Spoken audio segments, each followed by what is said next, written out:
Amanda Lear a eu plusieurs vies et diverses histoires d'amour. La star, qui assure avoir fermé boutique aujourd'hui, a même été en trouble à une époque où ce n'était pas à la mode. Amanda Lear, qui a récemment cartonné avec la pièce de théâtre L'argent de la vieille, coule des jours paisibles dans sa demeure en Provence, où elle y passe tout son argent. La comédienne et chanteuse est-elle accompagnée dans la vie? Aux dernières nouvelles, elle est célibataire. Maintenant, la boutique est fermée, avait-elle confié en 2022 dans Le Point.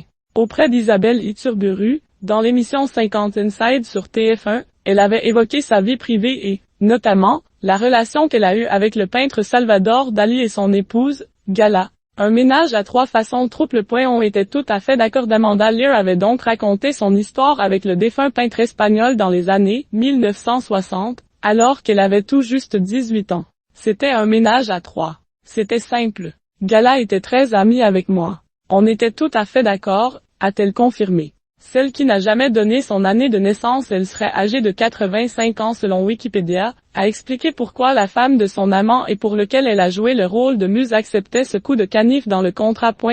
Elle s'était mariée depuis 60 ans avec lui donc, elle avait envie de vivre un peu sa vie à elle, d'aller voyager. Ça l'arrangeait d'avoir une jeune qui s'occupait de son mari pendant qu'elle n'était pas là, a-t-elle poursuivi. Question mariage, Amanda Lear a elle aussi franchi le pas puisqu'elle a épousé Alain-Philippe Malagnac en 1979, aux États-Unis. Amanda Lear et les rumeurs sur son trio. Amanda Lear s'amuse encore aujourd'hui des ragots de l'époque. Évidemment, les gens, le tout Paris, oh, là, est-ce que peut-être Gala est lesbienne, peut-être que c'est un trio, peut-être qu'ils font.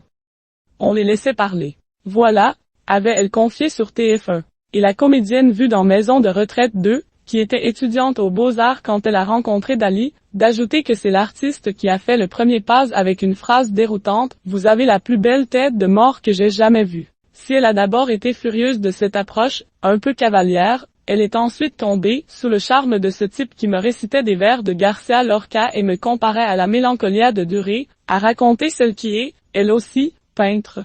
Amanda Lear devient alors sa muse sans qu'il n'y ait jamais de contacts physiques intimes. Je devais être très amoureuse parce que comme il n'y avait pas de relation sexuelle du tout. C'était une autre relation,